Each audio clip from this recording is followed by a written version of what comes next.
meets world. What up, bros? What up, bros? And welcome to Bruh Meets World. When it's Bruh Meets World. Or maybe should I say Bruh Meets the Spider-Verse? Spider-Verse. This is an extra credit episode. I'm Ceej. And I am Tony Curtis. And to join us today for our very extra special episode about Across the Universe, the 2023 sequel to the 2018 Spider-Man Into the Spider-Verse. You loved him. He is a longtime bruh-mate of the show. Ooh, I like that. Bruh mate. We need to start using that more. Let's get that on merchandise. Welcome back, Chris Lord. Thank you for having me. I'm an honored brummate and very Honored happy to be brummate. here. So Yes, and she had a guest spot during our Be True episode. Welcome back, Amber, aka Sailor Ignite. Hey. Thank you guys so much for joining us.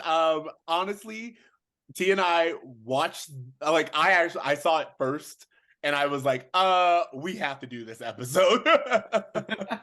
I've seen this movie 3 times. damn. I'm into it. Like, I know there's some hot takes around the table, but I'm into this movie and I'm ready to talk about it. Yeah, all right. So to say that, first of all, to let all of our listeners know, this will be a spoiler-filled review. You guys know T, there is no way we'll be able to talk about this movie and not hint at things that are in it. So if you haven't seen the movie, please go check it out. It's 2 hours and 20 minutes. If we see you 2 hours and 20 minutes from now, welcome back.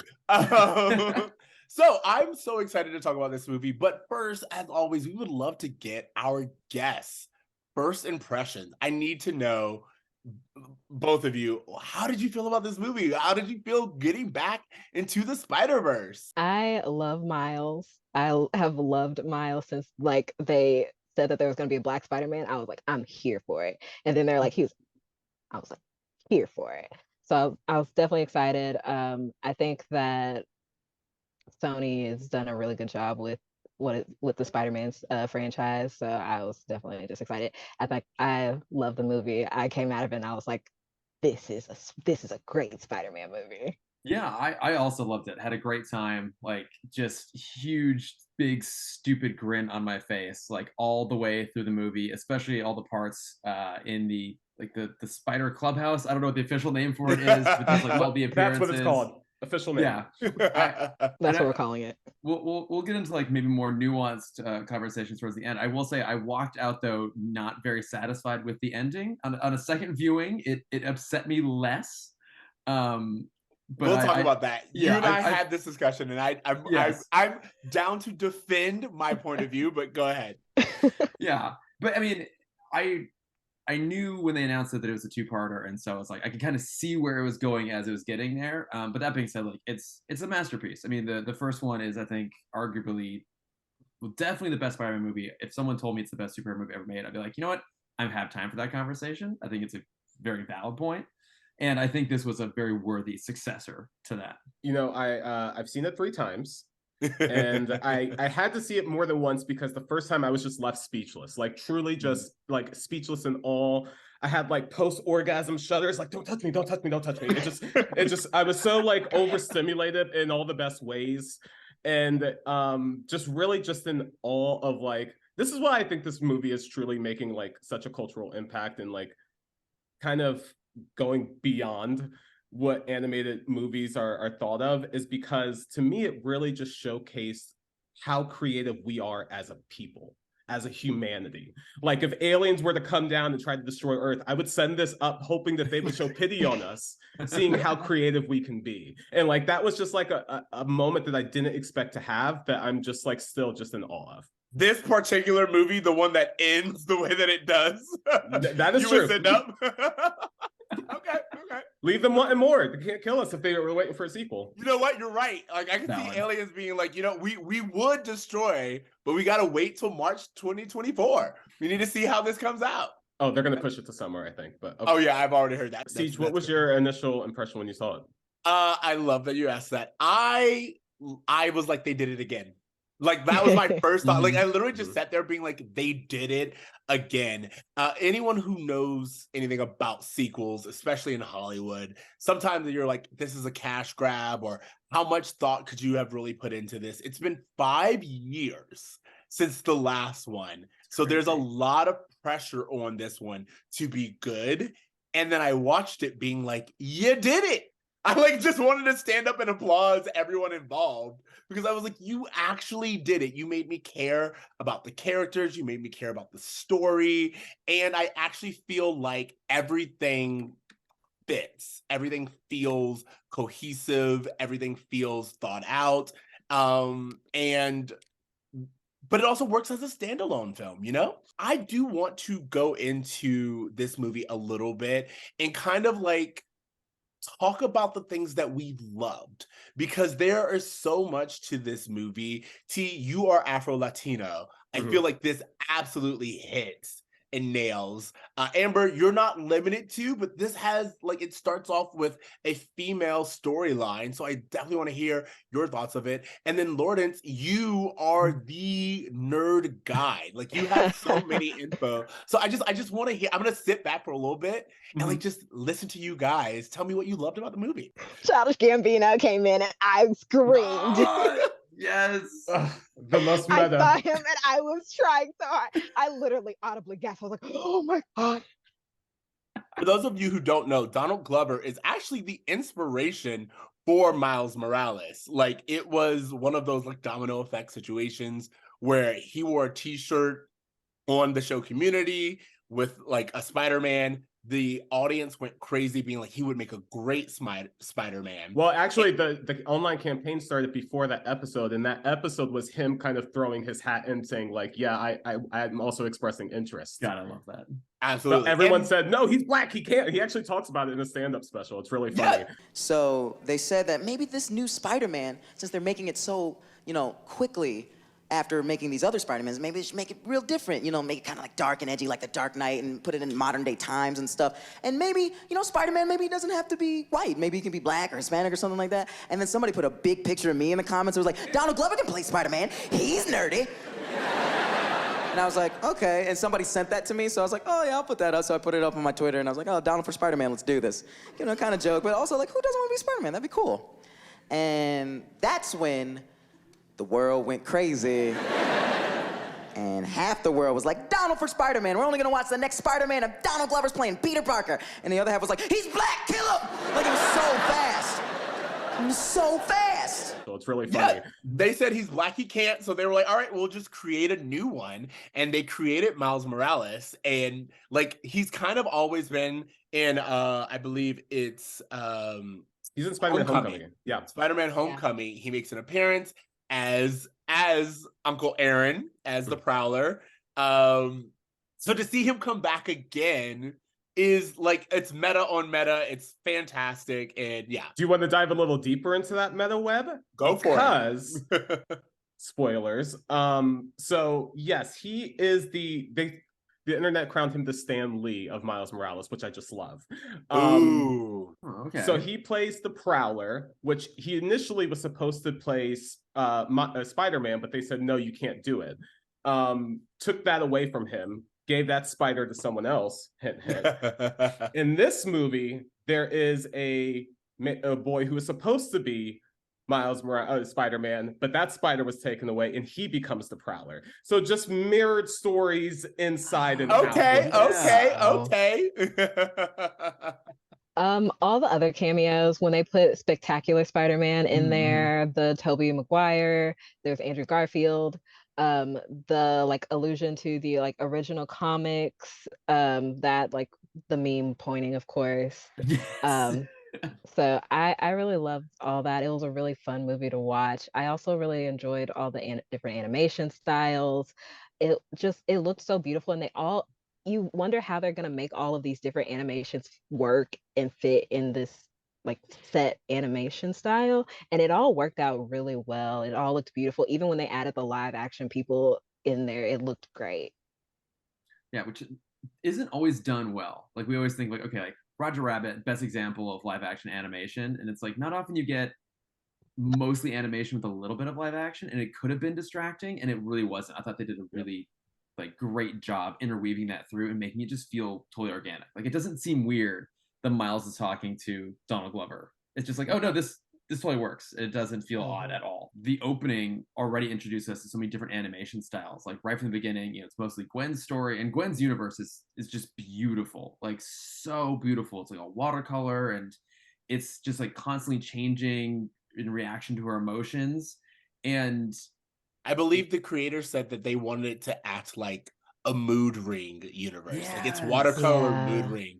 And it looks on the second viewing, you can totally see that. Like no matter how she's feeling or how any character who's in the shot is feeling, there's like a complete color scheme that kind of reflects that. I'm so sorry. I just wanted to know that. No, and this is a good way of putting in the mood ring thing. And like I love that her world in particular like wasn't, I don't know, like bound by any sort of like conventional animation style. Like it practically doesn't, there's no reason for it to constantly changing, like in the sense of like the world itself, but you don't care because it's just so beautiful and it feels so organic to her and her character.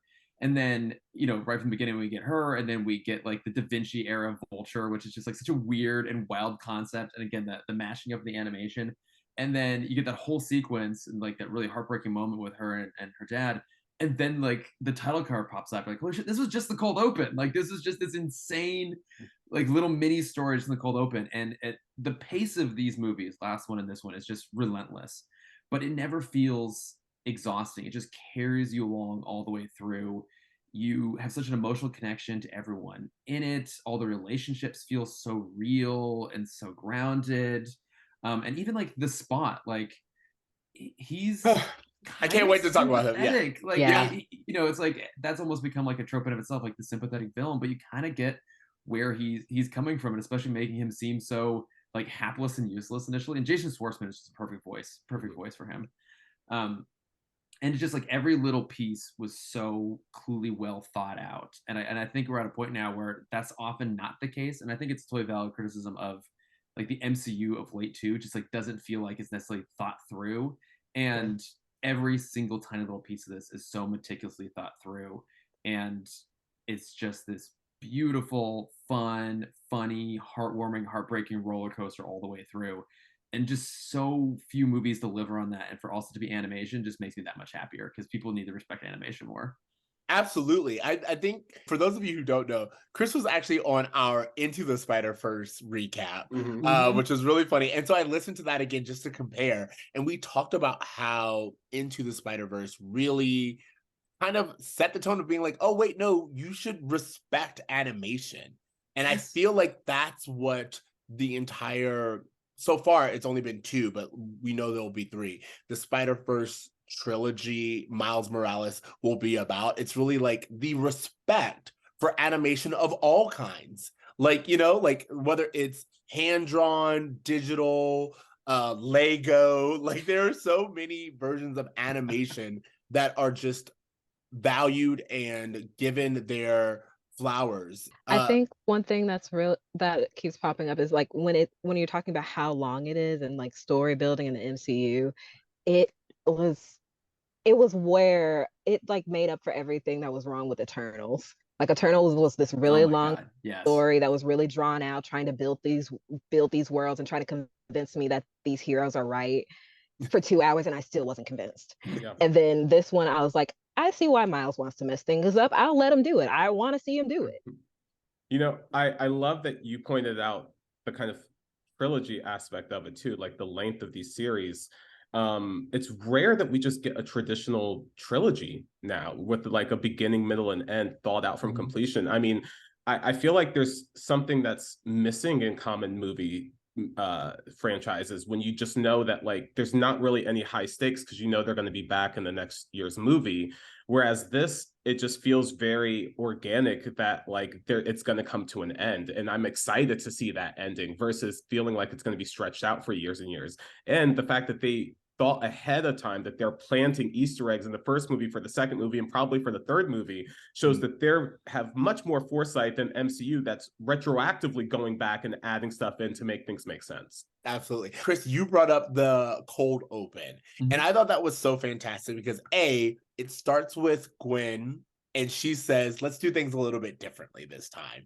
And like, not only do we get kind of like her world and how things are, we understand that she's alone and isolated, which we will later learn is echoed with Miles being alone and isolated, which gives you motivation as an audience to see all of these spider people come together.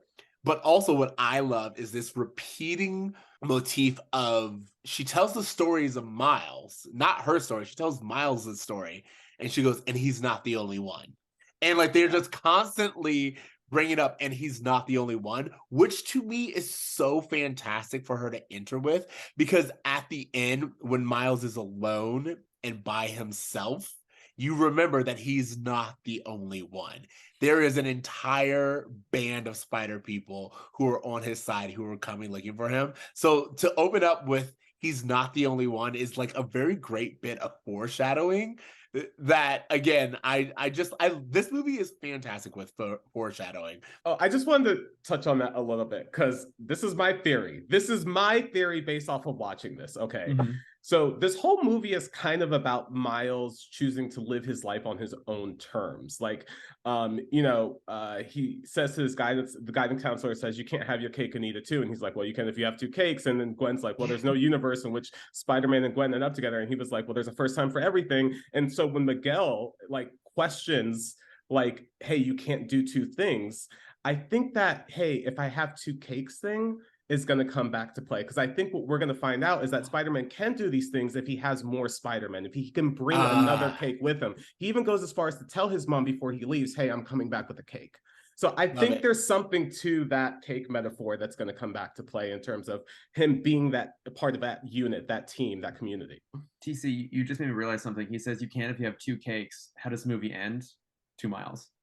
Oh, look at that. Look at that. So fantastic. You guys have, like, I just want to give our listeners, again, you should have watched it by now. I'm going to give a really quick rundown, roll call, if you will, of the people who are playing. So there's some identity of like who we're talking about. You get Shameik Moores as Miles Morales, Haley Steinfeld as Gwen Stacy, Brian Tyree Henry as Jeff Morales, Luna Lauren Velez as Rio Morales, Jake Johnson as Peter B. Parker, Oscar Isaac as Miguel O'Hara, Jason Schwartzman as Spot, which I can't wait to talk about Spot, Issa Rae as Jessica Drew, and Greta Lee as Lila. There are so many more Spider people that I can't list everyone, but I just wanted to like list the main cast. And what did you guys think about the casting of this episode? Or this movie? It's nuts. Like, as you're going through that list, there's like every person is just as good, if not better than the last. And some of them have. I'd say the nice thing about this, like, I felt like everyone got something to do. Like, just from an acting perspective, everyone got a little bit of something to work with.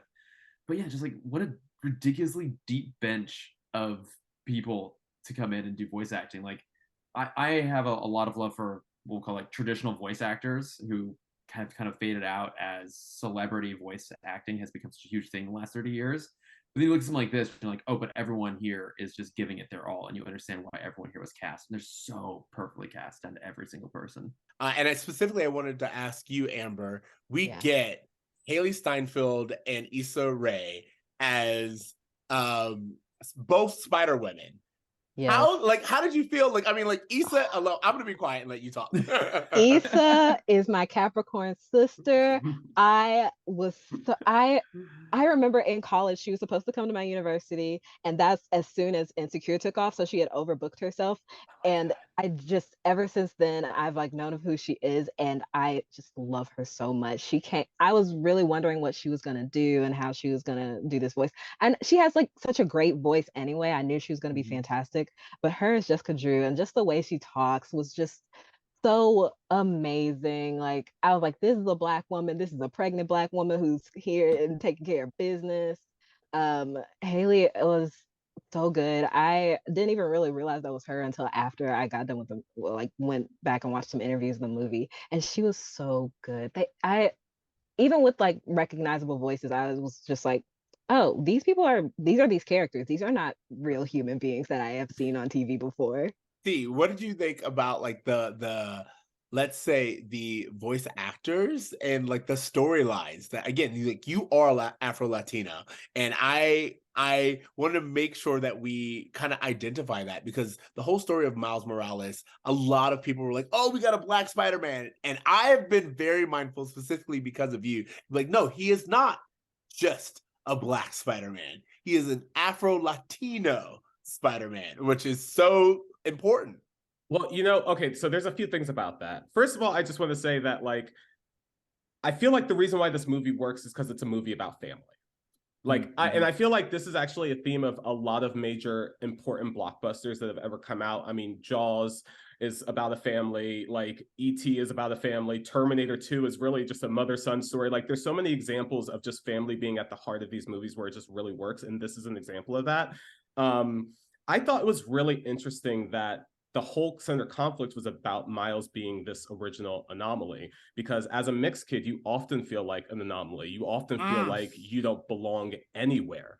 And so, to see that kind of echoed through the meta commentary of, they're talking about how Miles is rejected because he is this kind of Black or Afro-Latino Spider-Man in general. But I think there is some commentary about what it means to be that kind of mixed in both worlds and not really knowing what group you belong to and feeling less in every category.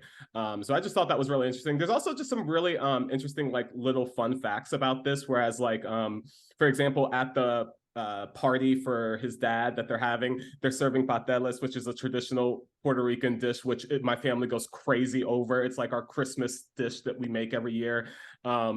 In the movie, his mom says, oh, I hear that Spider-Man is Puerto Rican. He goes, no, I heard he's Dominican, which, fun fact about that is that the voice of the guy who does the alternative Miles is Dominican. So it's kind of playing into that commentary as well. So yeah, just a lot of fun, interesting tidbits in there. That's so funny. Like, it's great to see that kind of representation.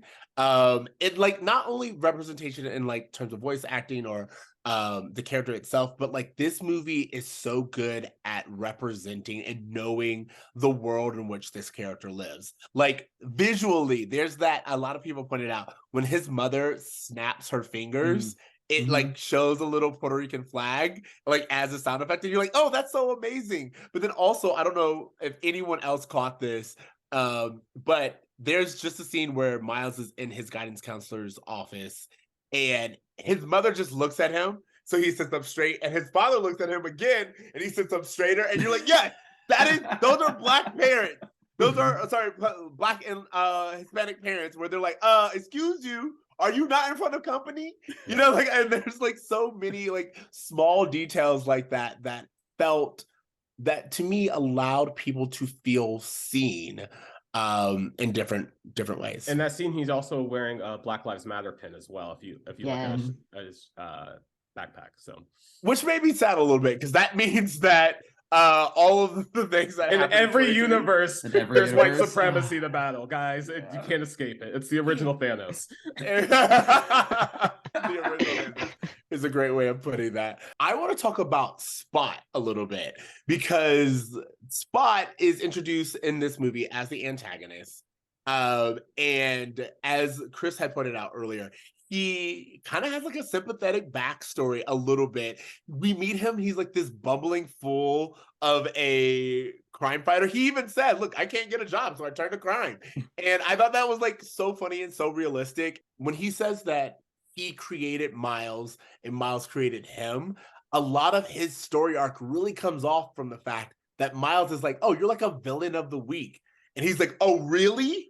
And like that insult to ego is enough to like just spark this entire thing. Yeah, I mean, I think to TC's point about like the meta-ness of it all, like the Spot is kind of a villain of the week villain. Like my Spider-Man knowledge is not as robust as like my Batman knowledge. Like I did recently rewatch the whole Spider-Man animated series. It's like people know like the big names in terms of Spider-Man villains, where you got like the various goblins, Green Goblin, Hobgoblin, Doc Ock, Vulture. Like honestly, that first Spider-Verse movie has just like a huge roster of villains, even in small roles. And this has a version of the Vulture, and then the Spot. And like even the animated series, the Spot was in, I'm pretty sure he was in one episode, like very much kind of like a kind of throwaway character. But he makes so much sense for this, given that it's all about, you know, universe jumping, that he'd be the center of all of it. And the fact that he starts out just so, he's just goofy. Like Mhm. he's just like this weird, he's got this like weird kind of like doughy shape, and he leans against a shelf and like bread starts spilling out of him. Like no one takes him seriously, and Miles in particular. And his arc of like being like, oh, like you're gonna take me seriously, that's kind of feel like the way that we're looking at him as a character as well. Like Miles having to take him seriously, and we're having to take him seriously. Like, oh, like he really could just fuck everything up if he wanted to. He just didn't realize he had the potential, and he's discovering that in himself. And it does kind of parallel Miles too, also like discovering his own potential. It's sort of like Dark Reflection in a lot of ways. And great character. I love that he is so petty. He was like, oh, you not taking me seriously? I bet. Like, I'm One gonna of the- show you. One of the worst things you can do in life is insult a white man's ego. Like that in itself, Absolutely true. it absolutely it led to so much destruction. Why? Because you didn't take this white angry man seriously. And that like there was so much in this movie where I was like, oh, actually, I feel that that's right. Like there's so many like subtle jokes that they give for the Spot. Like when we get to Spider-Man India. And he's just like, oh, let me guess, you're eat, pray, loving. It's like this whole thing of like just whiteness in this very diverse space that actually makes sense. Like the idea of the Spot even going to a bodega to steal their ATM and then being like, hey, I'm not really the bad guy. It's the banks that you should be worried about. I was like, this is such a white man in a diverse area that I loved it, and I just was able to see it for like the kind of fun the movie was having with it. What I love about the Spot and is that they really set him up to actually be Miles's arch nemesis. You know, one of the conversations we always have is that like the reason why Batman and Joker are such great arch nemesis is because they're the same but different. They're the exact same but they're different. And with Miles and the Spot, you have two characters that both of which were underestimated when they got started. Miles was just as underestimated as the Spot was. Miles was just as bumbling, just as awkward as the Spot was. And so we see them kind of having these mirrored experiences of trying to prove themselves, of trying to prove validation. And as they seek to prove themselves more and more, they're coming closer and closer to their final battle with each other. Absolutely. I absolutely love kind of like the mirroring and like the evolution of the Spot, like even from like an animated source. I thought his animation style was so intriguing in like this 3D world. For him to be like almost a sketch was literally like almost the polar opposite. Like if we're going 3D or even 4D in some cases, he is like 2D, like to like you know what I mean. And to see his evolution and his design style evolve and become like this really crazy swirling ink blot. There's a moment where he touches the black matter for the first time, where he starts to kind of hover, and then for a quick glimpse, he's the same image that Miles drew in Into the Spider-Verse, and the no reflections on the wall, that kind of figure that's standing there. He's that same image reflected. Oh, that's a good point. That's a good point. I didn't even think about that. Gotta watch it again, guys. I'm telling you, it's all there. Absolutely. What are some more things that you guys loved about? Like, I feel like I can go on, and we've talked about this idea of Miles. Counselor says this is a story about Miles writing his own story. Every person is a universe, and this is about Miles defining who he is going to be and what kind of story he's going to tell. I find that whole scene important because it also kind of foreshadows so much of like what Miles will be going through. This idea of like this and the speech that his mother Rio has with him are so much foreshadowing, where Rio's like, you're going to meet a bunch of people and they're going to tell you you don't belong. But I need you to just remember that you are loved, that you have people behind you. And then she goes, and just don't get lost. And so the fact that this movie ends with him lost and having been told that he doesn't belong, he's an anomaly, he shouldn't be here, I was just like, oh my God, this movie is just fantastic. Her speech I was paying particular attention to on the second viewing, especially when she says, like, you know, don't let anyone tell you don't belong. And then I was listening very closely, and like Miguel actually says the words, you don't belong. Yeah. And it's just the character dynamic there is so good. Like his relationship with his parents, like, actually is really kind of the heart of the movie. Like, as much as it's about him like reconnecting with all the other spider people, particularly Gwen, it's really about his family, to TC's point.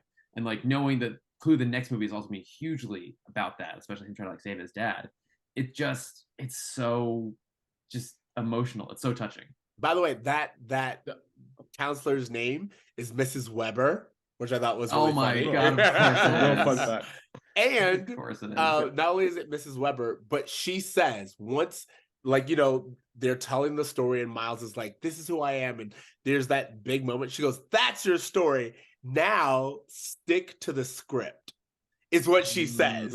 And I think it's so funny because, again, for anyone who's watched the movie, the entire thing is about Miles not being able to just stick to the predetermined script for all spider people, I guess. Yeah. And I think that's actually the overarching theme probably of the series, is him defining his life on his own terms, because in the original he was assigned that great expectations and he responded with no expectations.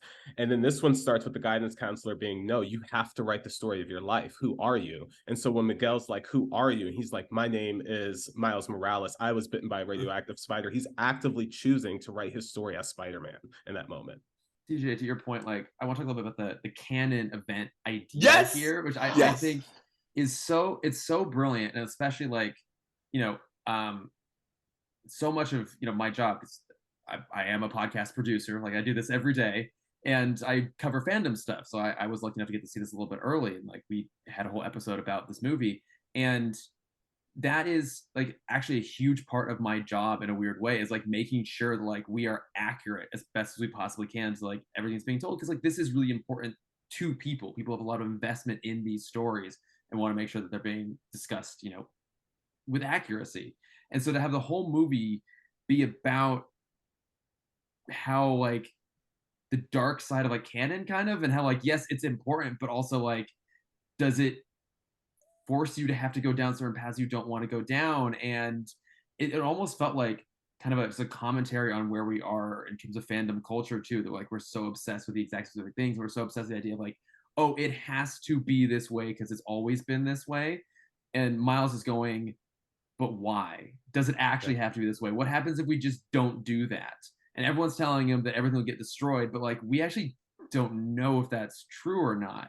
And he's going off his gut, what he feels like is the right thing to do. And even what was it?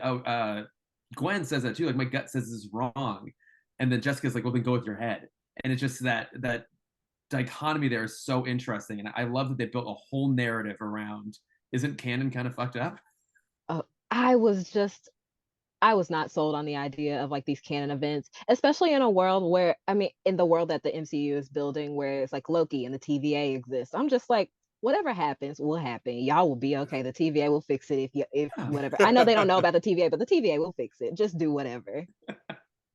Yeah, like, it's so funny that you say that, because I watched the movie the second time with my husband, and he came out and we were both like, what they're doing with the canon is so interesting and important, because it'll either be one of two ways. Either Miles in the next movie will learn, he will do things differently and try to fight it. And at the end, the lesson is, as much as you try to fight it, certain canon events have to happen.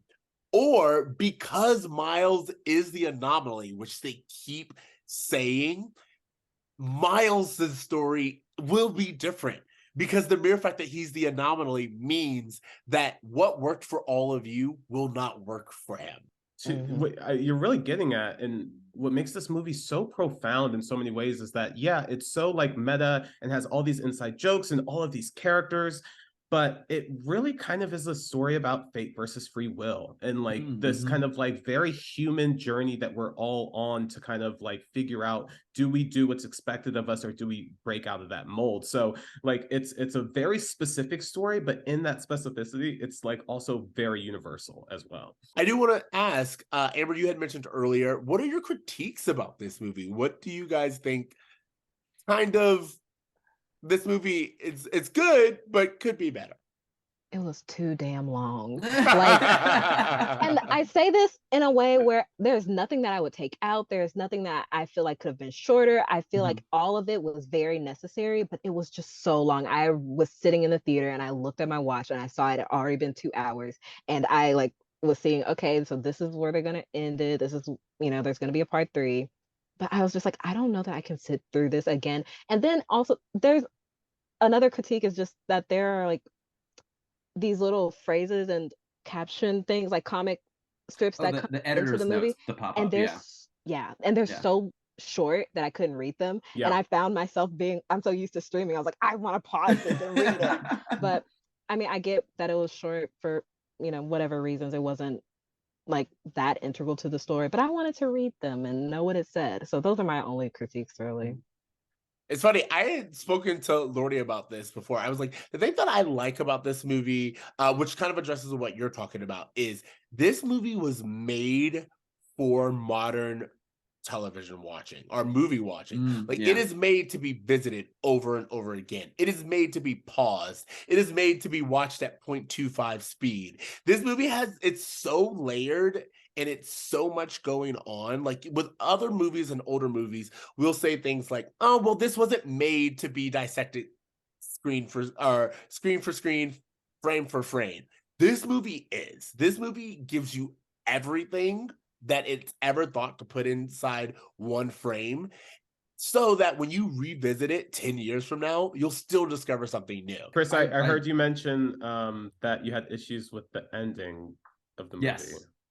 Yes. Okay. So what I want to say, I totally agree with you, CJ. Like, this was meant to be revisited, and like I think in the best way possible is because it's so layered, and I think you really do gain more every time you go back and rewatch it. I'm sure TC, you have a lot to say on that, having seen it 3 times, most of any of us. Like it does really. There's an additive experience every time you kind of go back, and I am looking forward to watching it again at some point. I think for me, could feel it was heading towards a non-ending, and I could see that coming. And I know, CJ, I've talked about this kind of off air, and I know I agree with you that like the movie is kind of like structured around Gwen's overall arc, and I think there is something there. But when I think about, movies that are a 2-parter that end on a finale, I always think of, like Lord of the Rings. I don't know as well, but then like Empire Strikes Back and especially Back to the Future. Like I love the Back to the Future trilogy. I think it's one of the greatest trilogies ever made. I think it like just totally works as an entire piece. And what I think about that movie and Empire, for me, they have a definitive third act, and they basically resolve the main questions of that exact film, but then they leave something more to be resolved later on. Like at the end of Back to the Future 2, Marty burns the almanac, and like the whole plot, the whole story there is resolved, but then Doc gets sent to the past and we have to go back and save him, right? In Empire, like the rebels are able to escape from Vader with the exception of, Han, with going and save him now. And with this, I know that they kind of resolve Gwen's story of where it started, but for me, like the big questions it was asking ultimately still are about Miles and what's going to happen with his dad. And it did feel like it didn't really have a third act. It had like a really long second act, and then kind of like that second act, had the big climax moment with the chase away from the Spider Club, and it's all amazing. I love that whole sequence. And then, and Amber, maybe this is why you were starting to kind of like feel like the length of it too. Is like it felt really long, but then it just sort of like abruptly ended, and I found that dissatisfying walking out. I think maybe because we're at the point now where like storytelling is so serialized that I really appreciate something that's really succinct. And like I said, for me, In the Spider-Verse, I think is a perfect film. There's literally nothing you could change about that movie. And it has the emotional payoff. And I didn't necessarily get that on this, particularly because of Miles' story. So the first time I saw it, I was disappointed and a little bit frustrated. I had come to terms with my disappointment and frustration on the second viewing, and I was a little more accepting of it. But I know I'm not alone in my frustrations on that. So before I respond, anyone else have something to say? No, I understand where Ceej is coming from, because the movie does start with Gwen talking about how she wants to be a part of the band, and it ends with her having found a band to be a part of. She created a new band. She created her own. And so there is that. I walked into this movie having heard a interview with Lord and Miller, who they left me with the impression that these movies were like, the first movie is Act 1, the second movie is Act 2, and the third movie is Act 3. And so when I watched the entire movie as a second act of a 3-act structure, to me that really worked. To me, I was like, yes, if this was all one big story, this is exactly where the second act would end to begin the third act of the final showdown. So that's why I felt like maybe it didn't bother me as much, because I had those expectations walking in. Like a big intermission card would just show up. Exactly. I think I agree, because I was a little disappointed. Like I don't mind a cliffhanger, but that's such a huge cliffhanger that's like, I don't know. I don't really know what to do with it anymore. Nothing feels resolved. Even Gwen's storyline didn't feel fully resolved to me. I can't wait to get it. All right, so now I can jump in. I will say that, like, as I said earlier, when Chris and I had this conversation, the movie opens up with Gwen, and it says we're going to do things a little bit differently this time. So to me, when you realize that it opens up with her and her kind of search for a band, for a group of friends, because she's like, I haven't made any other friends other than Miles. And then it also opens up with her not being able to talk to her dad, and like this kind of gulf between her and her father. For them to end with not only her father having quit, which in a way gets around the kind of captain narrative, I was like, A, fantastic way to do that. B, we get closure from her and her father, and then her father helps her a little bit, which is also fantastic. And then, as T pointed out, we end with her having made a band of her own. This is actually a movie about Gwen and Miles. And the fact that we open with Gwen and we end with Gwen in a way. Also, remember that the movie starts Miles' story like 20, 30 minutes in.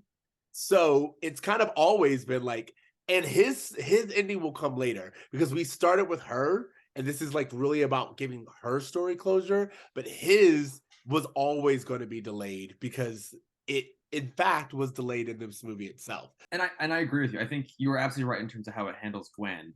And TC, I agree. Like, it does feel like the second act of a story. I think there have been more graceful examples in cinema history of how to do like a second act that feels a little bit more singular and closed off, but it's still fucking amazing. So Can I ask a question? Go Please. for it. Give it to us. Okay, so we know it's Pride Month and they released it during Pride Month, and we already talked about Gwen's like changing colors of the background. There were like bisexual and like queer colors in her background, Absolutely. and people are saying that Gwen is trans. I don't know if I'm fully sold. She had to protect the trans kids poster. I was going to say that. I- When I watched it again, I noticed that. Yeah, I don't know that I'm fully sold on her being trans, but I am fully sold on the fact that this was like, they were like, we're gonna release this during Pride Month. This is like this is for the gays.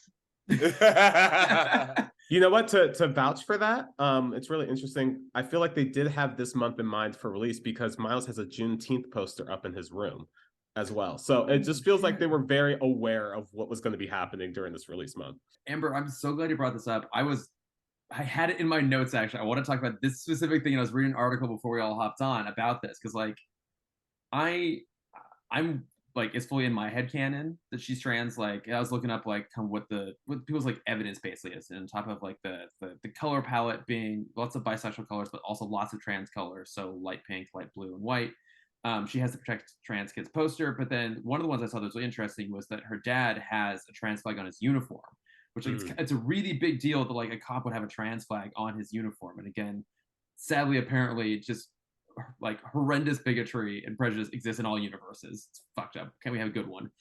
But I thought that was interesting. And like, if anything, that to me was like the biggest clue that like maybe that was the filmmaker's intent, like that he's wearing that. Like it's a very, very clear sign.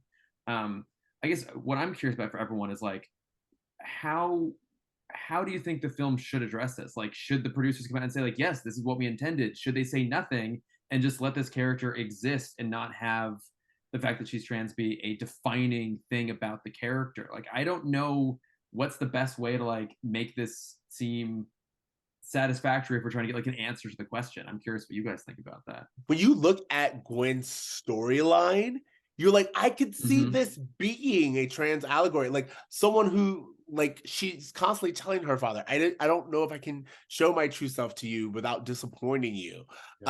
There's a lot of like stories or allegories or meaning that can be read into Gwen's entire storyline. And to me, I feel like I don't know if I want them to just come out and directly say it. Like, as Mhm. much as I feel like that would be such a defining moment for them to just be like, yeah, and she's trans.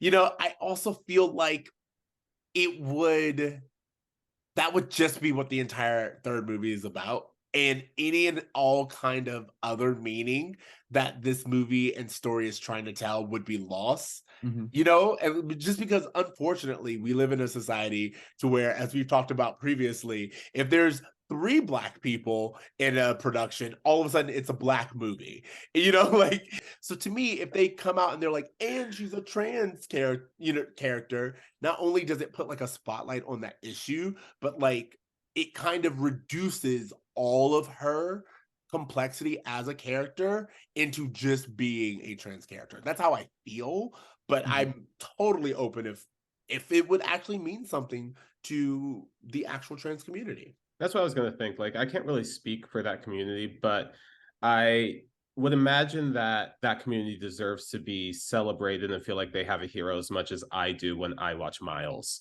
So I feel like you're right in that, like, it's a delicate balance, because Gwen is she's so incredible and so multifaceted, and you don't want to reduce her to just one label, because I think the whole point of these movies is to celebrate diversity. But there also feels like, if we're going to celebrate some kind of diversity, let's celebrate all kinds. I didn't really read her as trans because of the poster or even the pin, which I did not see the pin on the cops thing. That kind of changes my mind a little bit. But when I saw that Miles had the BLM, I thought they were just trying to orchestrate that this is like Gen Z. These are like kids who are active in politics, and they stand up for what they these ideas and these principles in a very obvious way. And so I thought that's what was kind of being reflected, but you all brought up fantastic points. I think I agree with you, Ceej, because I would love for them to be like, um, she's trans. And I would love for us to be able to be like, celebrate it and then move on. But if she is, then like there are people who are really horrible and transphobic, and then that's all that she'll ever be, and they won't let us enjoy the movie. Exactly. It's true. So I don't know. Like, I do feel like, I don't think that we should create art out of fear, nor should we create art to appeal to the worst of us. I don't think that that's fair. I think that if anything, you should kind of do things to spite them. But I feel like this way of like giving you all of the hints, giving you all the clues and Easter eggs allows you to have it not be the defining trait of this character. We've kind of hit on this a little bit. Who is everyone's favorite spider person? Hobby Brown. The answer is Hobby Brown. The correct answer is Spider-Man. Yeah. Easily.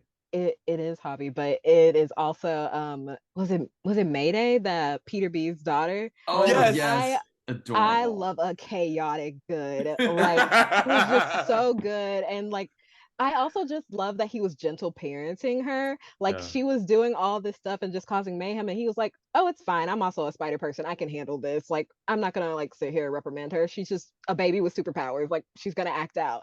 So I really love her. She was just so cute. Yeah, Mayday is so adorable. I loved her inclusion. I think my runner up just for name alone is the spider dune buggy who is Peter Park's car, and just the pun work on that is so fantastic. I had to give that a shout. But this will probably come as no surprise to anyone who knows me, particularly CJ. But like my favorite was the Lego version, because I am a huge Lego person.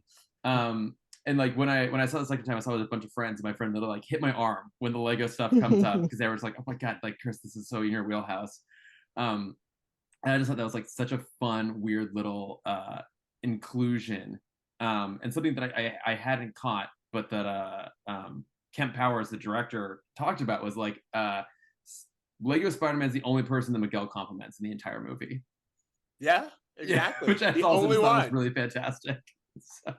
You're one of our best guys, he says. Yeah, exactly. Like everyone else he's super critical of. Just the one spider person was the Lego Spider-Man that he liked. I want to talk about Hobie Brown because there's a few things about his character that I love. First of all, I love that he is this just punk rock, nonconformist, anti-disestablishmentarianism kind of dude. And they weave that into his character in so many interesting ways. One of which is the fact that if you watch closely, when he goes to visit Miguel, he is stealing in plain sight future technology so that he can build his own time wrist. You know, Miles, he asked Miles, why do you want to join Spider Society? He's like, because I want a watch to travel the multiverse. And he's like, why don't you make your own? And then later on, he makes his own. And you kind of notice in the design of it, it reflects Hobie's, paper mache type of animation in the same way that Miguel's time reflects his animation. So I just thought that was really interesting. And the other thing that's cool about him is that, they were so detailed in this. All of the spider people move 1 frame per second, with the exception of Miles Morales, who moves to every other frame, because he's slightly off from the other Spider-Man. But Hobie is such a nonconformist that he moves every 3 frames. And the fact that they put that detail into there is just the most crazy, insane, like little Easter egg that I can think of. They said he goes every 3 frames, but his guitar moves every 4 frames, which is great because, again, he's like, I don't believe in consistency. First of all, I love that style. Like that collage, Sex Pistols is what they call it, like style that he has going on. I've always been a fan of. So to see that in an animation was just kind of spectacular, and I can't wait to visit more of like that universe. But his character in general was like, they said that they wanted a character that was cooler than Miles, and then not only is he cooler than Miles, but he's effortlessly cool. And then someone I saw pointed out that you expect him, like when you hear Gwen talk about him and when you hear Pav talk about him, you expect him to come in and just be like, oh, I'm better than all of you. But instead, he's so welcoming, and he's like a fan of Miles, and he supports Miles, and he's the one who teaches Miles how to get out. And I just thought that was a great subversion of the character, to like have someone who's not only cooler than Miles, but also supportive and like doesn't see anyone as competition, really. He's amazing. I mean, aside from that shady comment of, is he bleeding from his armpits? I love how everyone fucks with Miles for his costume. Everyone just gave, like, Peter B. Parker was like, oh, we'll get you a new costume, it's not a big deal. They're mad rude about it too. Well, I think it's funny because like you see all of these spider people, so like again, like they clearly have opinions because they've all worked on their own suits. Did you know that no 2 spider beings had the same whip sound from their web shooters? I didn't know that. No. Every single being has their own individual sound. That's crazy. Oh my god, it's this crazy. This movie, I know that it took 4 or 5 years to get together, and when you watch it and you see the detail, you understand why. It did take 4 or 5 years for them to make this movie, and I thought it was really interesting that the movie is centered upon like, hey, you can save the world or you can save one person. If you're willing to make a personal sacrifice, you can do what's best for the world. And I was like, oh, this movie was made during the pandemic. That's interesting. Yeah. Whereas, like, you can save one person or you can save several people. Like, how much are you willing to sacrifice to help save the world? Like, what individual sacrifices are you willing to make to be a hero? I just thought those were, the fact that this was made all pretty much through the pandemic, I just thought that was an interesting parallel. Well, it's also funny because Miguel says being Spider-Man is about sacrifice. And I want to talk about Miguel for a moment because not only does Oscar Isaac do like a fantastic job as a voice actor, but I feel like his Spider Person, I am personally torn because I'm like, he has a point. Like, you don't like, do you allow an entire universe, which is billions of people, to die so you can save one person? Like, what do you do? You know, you had asked us for criticisms before, and my one criticism about this movie was that from a story structure place, I can't understand why Miguel would tell Miles, like, hey, this is going to happen in 2 days. Because the most Spider-Man thing that Spider-Man could try to do is to try to save everyone at the same time. Like, there's not a single version of Spider-Man where they haven't attempted to do it. So this idea that, one, Miles wouldn't try, or that two, there wouldn't be sympathy from the other Spider people who, you know, have gone through the same thing. I don't know. I didn't find that to be the best. That's probably my one critique I have. But in general, that whole feeling of, hey, you have to put your personal feelings aside and do what's best for the world is also the story of every Spider-Man movie. So, well, I feel like my reaction to that is, one, we see Miguel be like, well, I'm not going to let you leave. So that's why he didn't have no problem telling him that it happens in 2 days, because I'm not going to let you leave this area. I'm going to confine you, and you're just going to have to wait it out. But also, I feel like for the majority of the Spider people that we see, with the exception of Spider-Man India, who again is so excited and so happy and so like everything works out. What could go wrong for a Spider-Man? Like, nothing bad has happened to him yet. So for him, the idea that you know, all of these things haven't happened yet with every other Spider person, the bad thing has already happened. Like, it's already, like, they've already experienced the death of their uncle or a close person. They've already experienced the death of the captain. And what happens is Miles looks at them and they're like, so this happened to you? And they all are like, yeah, this has already happened to us. So for them, it seems like something that is inevitable. If you meet a group of people and they're like, yeah, this has already happened to us, it just hasn't happened to you yet, then it does feel inevitable. All right, so we talked about your favorite Spider people, and actually, we were talking about Spider people. I just want to give a quick shout out to, what's his name, Pav. Yeah, that was what I was gonna say. Oh, yeah, that is my favorite. Like, I enjoyed him. I enjoyed his character. I enjoyed his world. I like his hair. His hair. His personality felt like a Spider person who nothing wrong had happened to yet. And he's just like, I'm effortless. I don't work out too much because I don't want to get too bulky. My hair just does this. Like, I was just like, I love this guy. And he had the same sense of humor and kind of like awareness as the rest of them. So I enjoyed his world. And I also enjoyed like this idea of Moonbatten, I think it is. Yeah. I loved that, like, that merging as well. I thought it was really fun. And here's traffic, and here's traffic, and here's traffic, and here's more traffic. I loved it so much. Also, his voice actor lived in India for a while. And after they filmed the movie, like after, you know, they had done his part, the directors brought him back in because they're like, we don't think this character is culturally relevant enough. Like, we need to go ahead and like do some more ideas and throw some more ideas out there. And I love it so much when there's like a character that comes in and is like, here's my culture. I'm not gonna sit here and explain it to you. It just is what it is. Yeah, definitely. It was just so good. Like, I mean, I already knew the chai tea thing was gonna happen when he said chai tea. I was like, he's gonna call you out on that, and it happened so beautifully. And then when they said, here's where the British stole all of our stuff, I was like, let's keep this going. I loved it so much. Like, no explanation, no nothing. It's just, this is just what it is. But you know what? I felt the same thing when I saw the Black Lives Matter pin of just like, so the British did it in another universe too. Goddamn, they can't be stopped.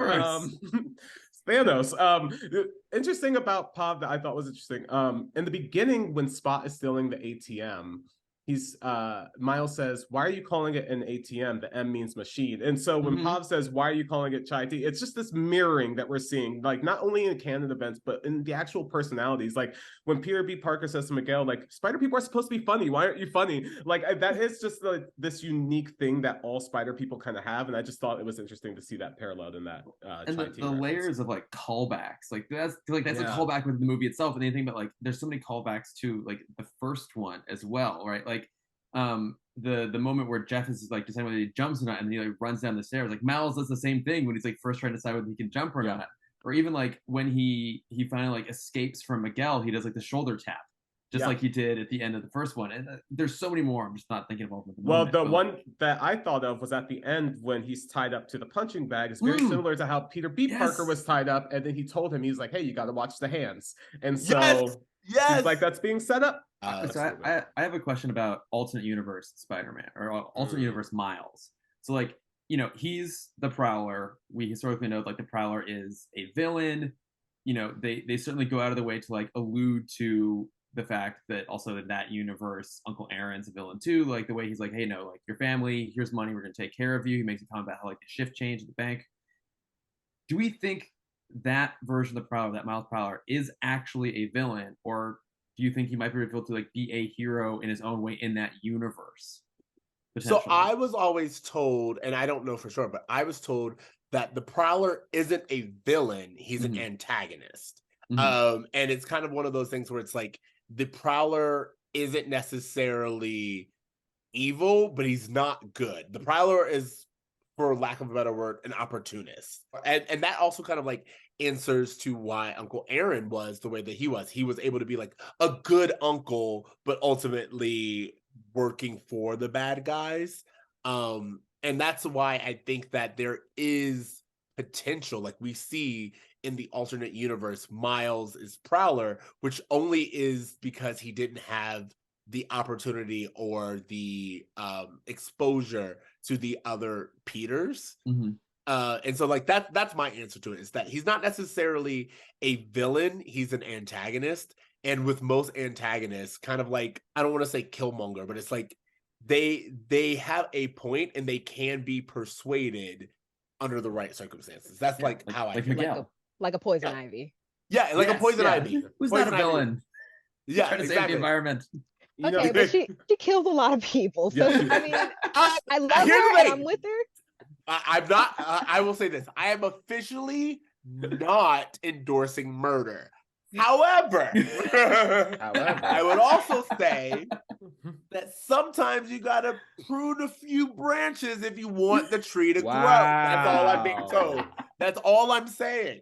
That's all I'm like saying. an arch nemesis. I wanted to talk back about Miguel, and I think that they did a really good job of making this villain or antagonist person who has this mission, who has these morals, and they did it so well. And I'm gonna keep comparing it to Eternals, because Eternals, I don't feel like I really believe that the Eternals were doing anything right. When the Celestial came and was like, you stopped a whole another generation of worlds being created, I was like, yeah, that sounds real bad. Like let Earth go, let it go. Like we live here. We're like, why are we doing this? If someone needs to wipe this site clean, do what you need to do, baby. Do it before my next lecture. It's a hot mess. Get rid of it. But in this one, it makes more sense because it's his dad, and he has a very close relationship with his dad, and he's had this like trouble trying to, you know, make him proud and try to show him that he actually does care. He just has this thing that he can't tell him. And then Miguel being like, but you could be destroying your whole dimension.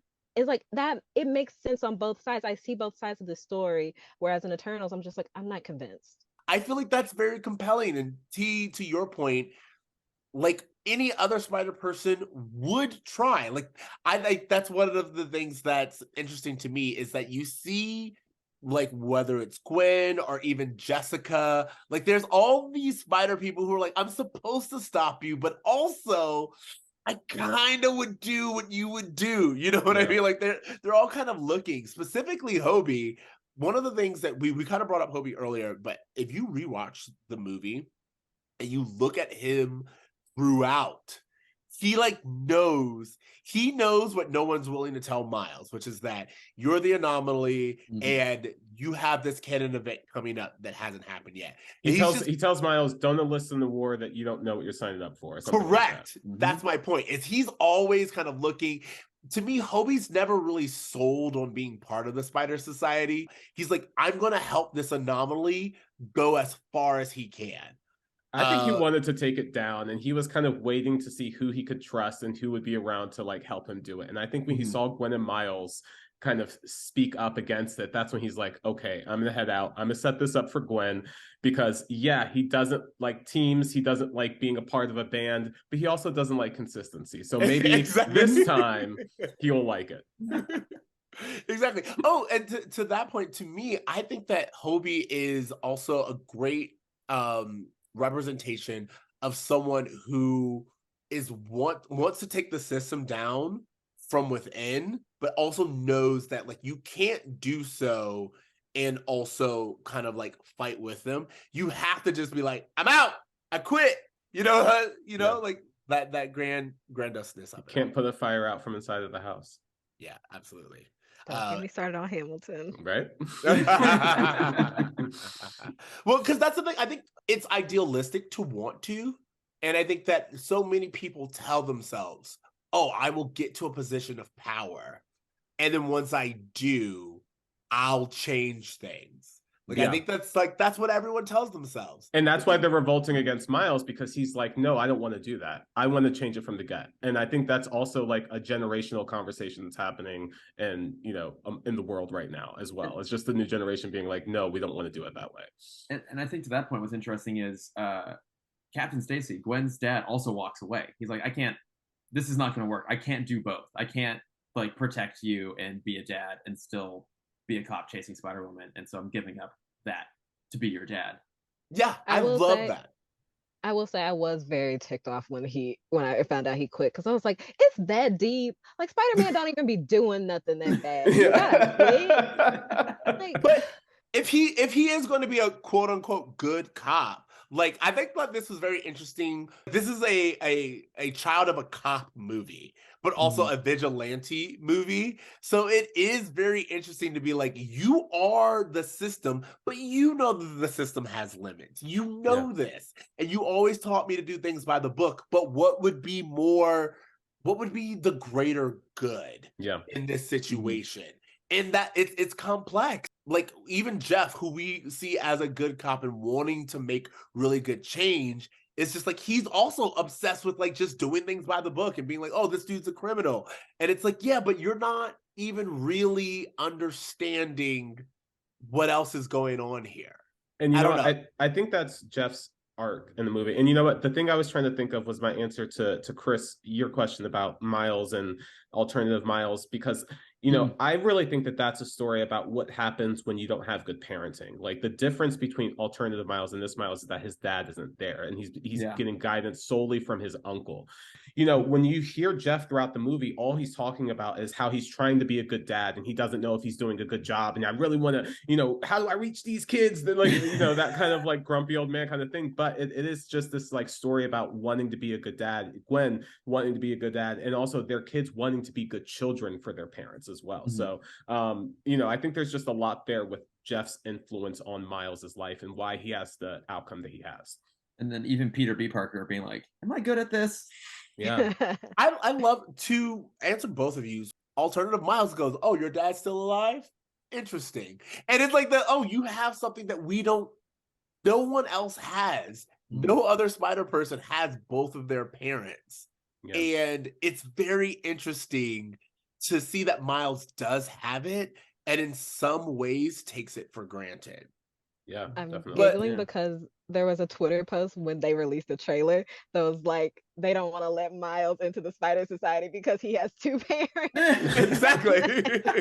It's a good point. To your, I also wanted to talk about Miles's parents for a little bit, because visually, this is one of the things that I saw upon rewatch. Rio, his mother, is always in red, which is like one of the spider colors, red and blue. Jeff is in a blue and purple shirt throughout most of the movie. And there's like this subtlety. We know that without Jeff, Miles becomes the Prowler. While Jeff is there, Miles is Spider-Man. And to me, it's this visual communication that Jeff is, in fact, very important. In fact, the Prowler is from Jeff's bloodline, his uncle, his brother. So there is this like kind of messaging of Jeff being like very important to Miles's Superman journey. Visually, that's also communicated in the first movie when Miles gets bitten for the first time and he meets Peter A. Parker. He sees that his DNA colors change from purple and green to red and blue after the spider bite affects his DNA. So it was almost as though he was meant to be the Prowler in this universe had things gone differently. Again, because it had things going differently, no matter what, Jeff dies. You know? Yeah. And because that's a canon event. So I just think that that's very interesting. The last thing I wanted to say, let's talk about Spider Bite and Hobie. And the reason why I want to bring that up is there's a lot of talk about how Spider Bite and Hobie knew Miles for like 3.5 seconds. And they see a young black child in trouble and they're like, you know what? I don't know everything, but I'm going to give you the benefit of the doubt. 100%. 100%. I felt that same thing, especially like when I saw that both of them were in Gwen's band at the end. I was just like, oh, okay, they're here for real. They're not messing around. Yeah. I love Spider Bite. I was so glad that she was helping out. I started typing on there. I was like, "Go, girl, you get it." Because there's that chance where she actually like the computer says, "Do you want to restart the system?" While Miles is like on his way back home, and she kind of looks at it, and then she looks at Miles, and Miles is just like, "Please let me go." And again, like that's just that's just black solidarity. We're like, you know what? I'm gonna give this black kid a little chance. Yeah, definitely. Any other Easter eggs or things that like we haven't discussed that you guys want to talk about? Because this movie is filled with them, but I wanted to see if there were any others that you guys wanted to call out. The only one that comes to mind, and we were talking about like the color palette, and TC, you brought up how like in the first movie the colors going from green and purple to red and blue. On the second watch, as soon as Miles shows up in what we ultimately discover is Universe 42, right? So the wrong one. When he goes to go into disguise, he's wearing a purple hoodie and a green jacket. Yeah. And like that was like, oh, like it was right there the entire time that those are the colors. And then I realized like that entire universe is like primarily shaded in those two colors.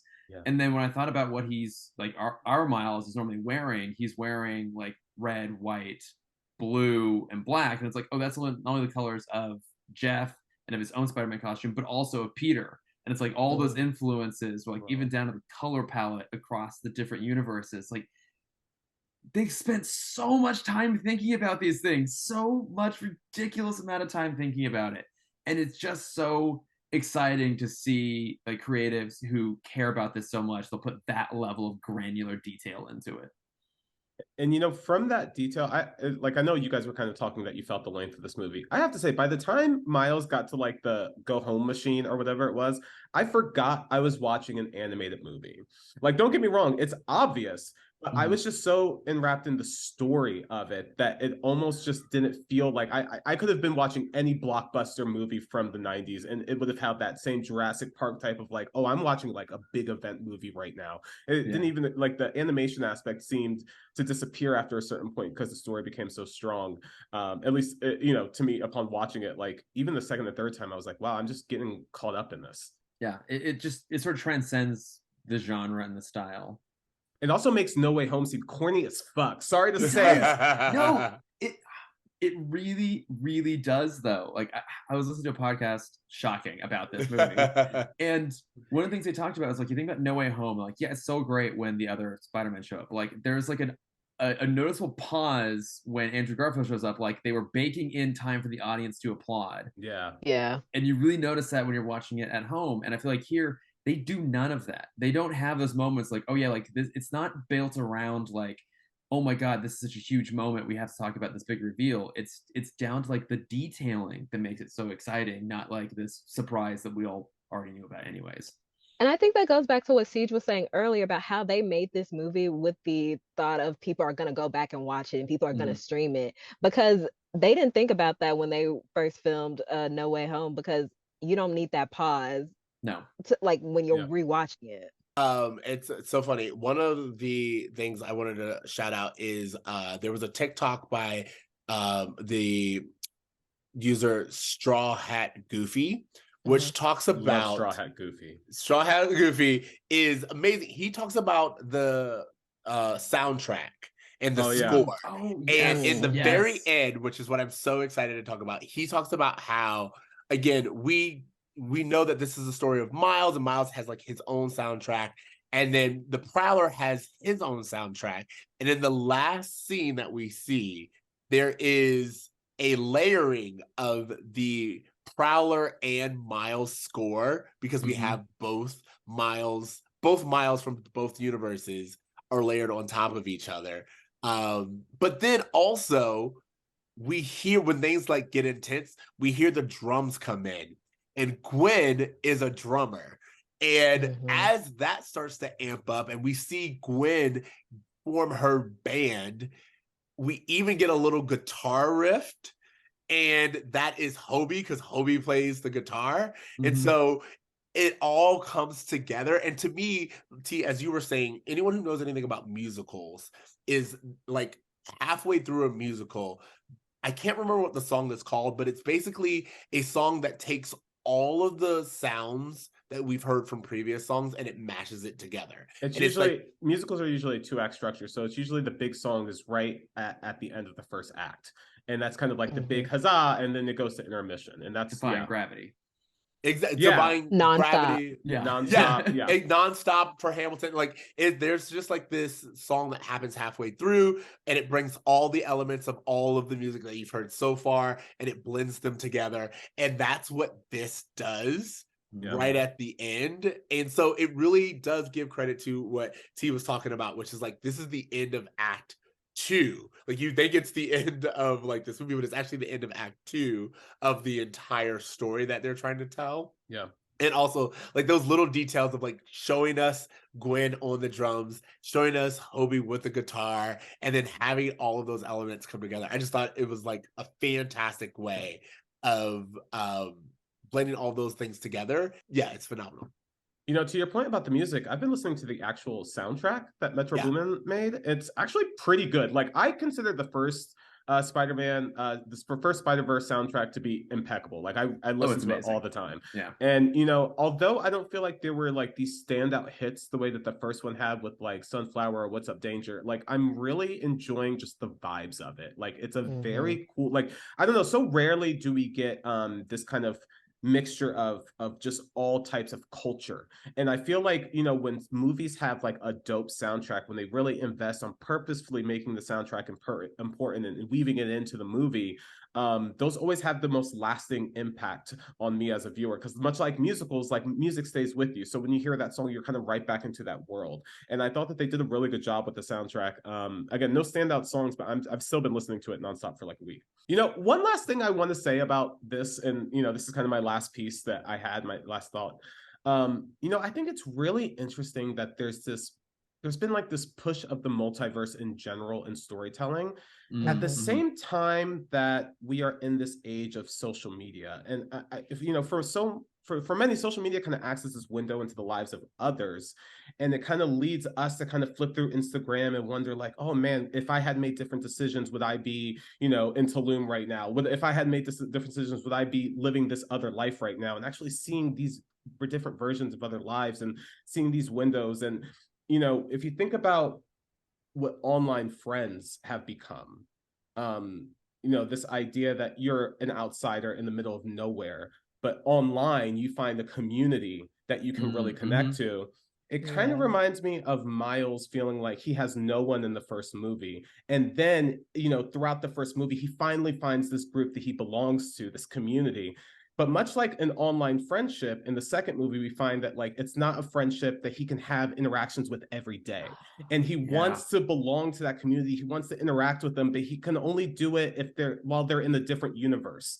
And I just thought that there was just something about all of that that just kind of mirrors social media and where we're at with technology now. The fact that like Apple dropped that like Apple Vision thing, and like, you know, they have people coming into your world digitally. Like it just, there's something happening in society and culture right now when it comes to community. And I think that this movie is touching on that in a very like subtle way, but also in a very impactful way.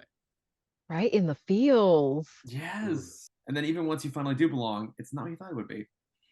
I thought that to me was also really important. The idea that Miles was like, I fought so hard to be a part of this, and it's nothing like what I thought it would be. I could only think of Hobie, where Hobie tried to warn you. He was like, yeah, you're fighting to get in this, but do you really know what it is? But then also this idea of we all tend to fight for what we think will be the solution. And then when you get it, you're like, oh, well, this is different from what I thought it would be. Yeah.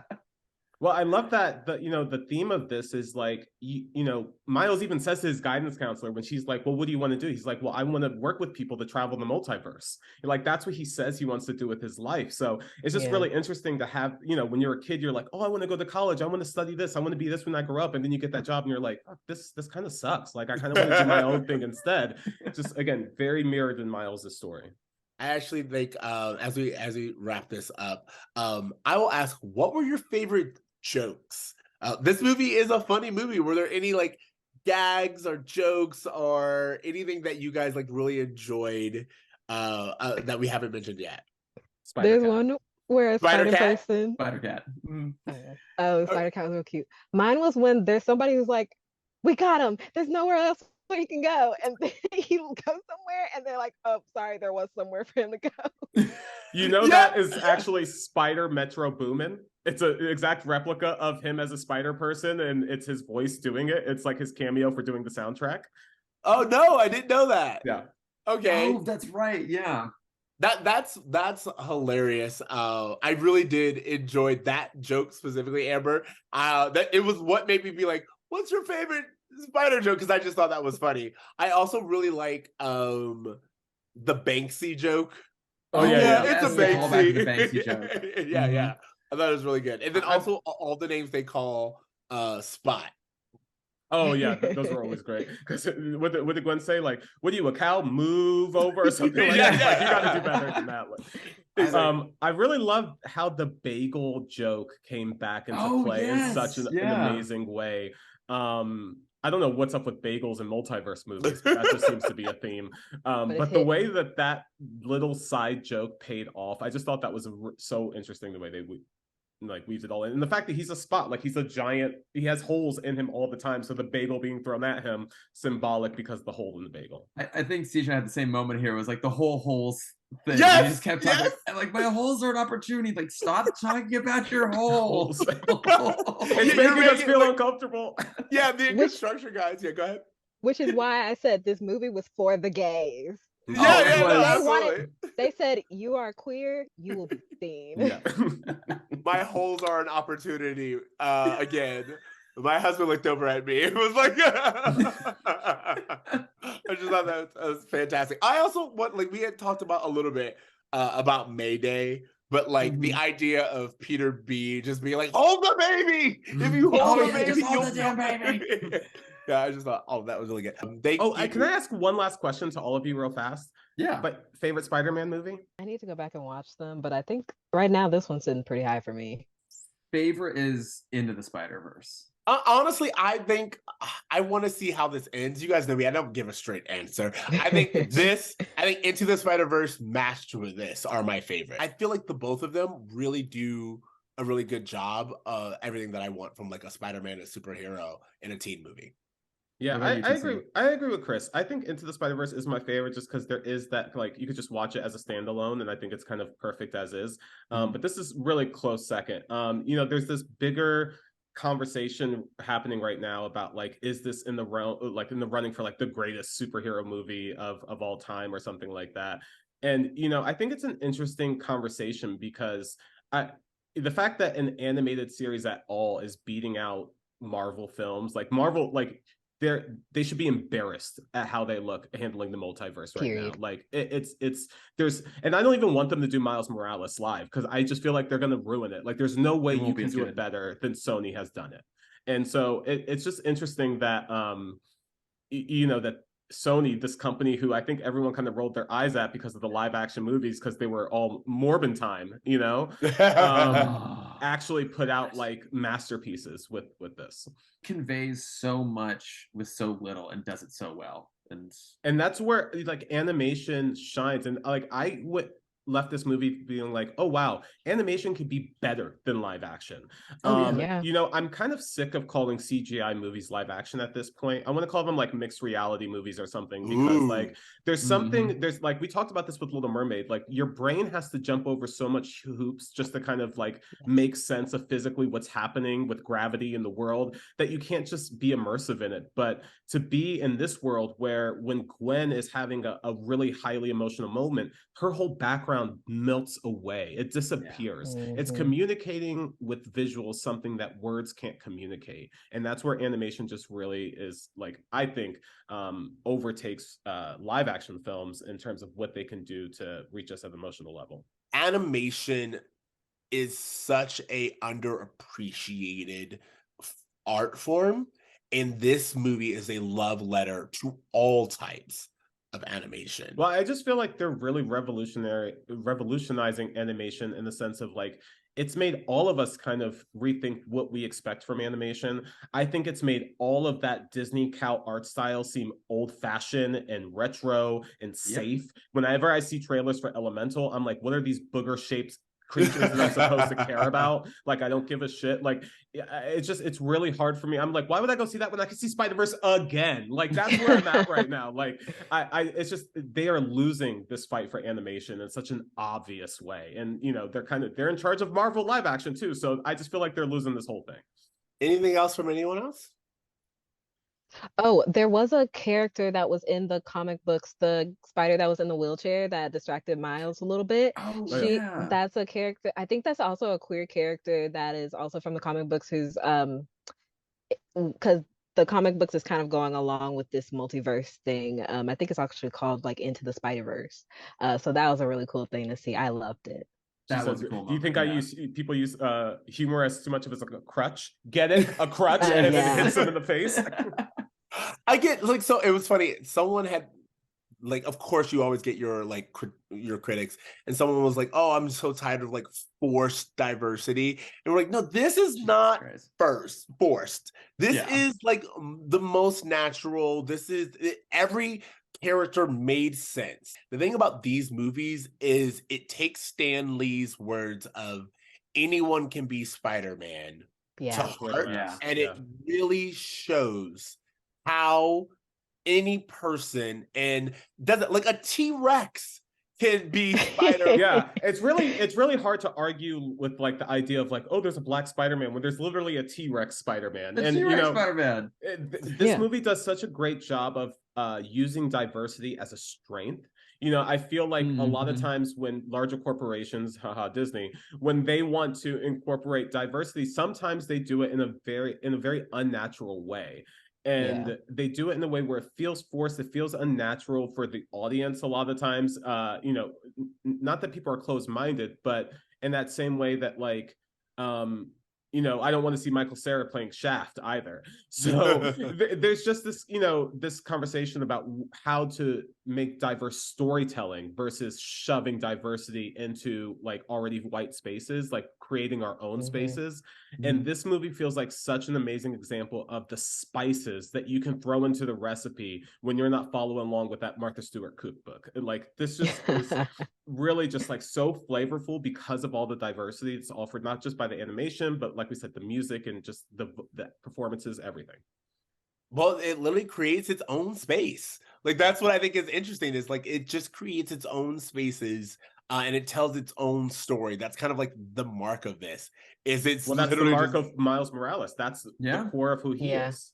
Correct. I want to thank Amber, aka Sailor Ignite, for joining us again, and Lordifer, Chris Lord. Thank you for joining us again for another Spider recap. Tell people where they can find each of you. Yeah, I'm on the socials on TikTok, Instagram, and Facebook as Sailor Ignite. It's a great name, by the way. Thank you. You can find me on all the platforms at Lordifer. Not a great name, but it's a really convenient combination of my last name and my first name. And then if you want to hear more about Spider-Verse, I also produce a podcast called X-Ray Vision, and we did a whole episode on it, including an interview with Ken Powers. It's really fantastic. So go check that out. I've been waiting to say this. Listening to the last episode, you literally say, hopefully I can get hired to talk about this. Like, we are talking on. Are you fucking serious? Yeah, you're like, maybe one day I can get a job where I'm talking about this. And to know that you are a podcast producer now, 5 years later, it was really. It was great. your bagel that you threw that came to life. Beautiful bagel came full circle. Yeah, there you go. That's one. Thank you guys so much. Remember to check us out. Again, this is one of our summer episodes. We have a lot more that we will be doing for you guys later on in the summer. We have merch. Check that out. Go to our YouTube, subscribe, help us with our mission for YouTube, and follow us on all the places at Brum Meets World. Email us at brummeetsworld@gmail.com. And T, anything else? No, I just want to encourage people to interact with us and give us their thoughts on Across the Spider-Verse. What did you like about it? What didn't you like about it? Give us your hot takes. Is there anything you noticed that we missed? Do you have any fan theories that you want to contribute? We really want to interact with you guys and hear what you have to say. All right. Thank you guys so much. And as always, dream, try, and do good. Hey! Later, bros. Later, bros. When this boy meets world.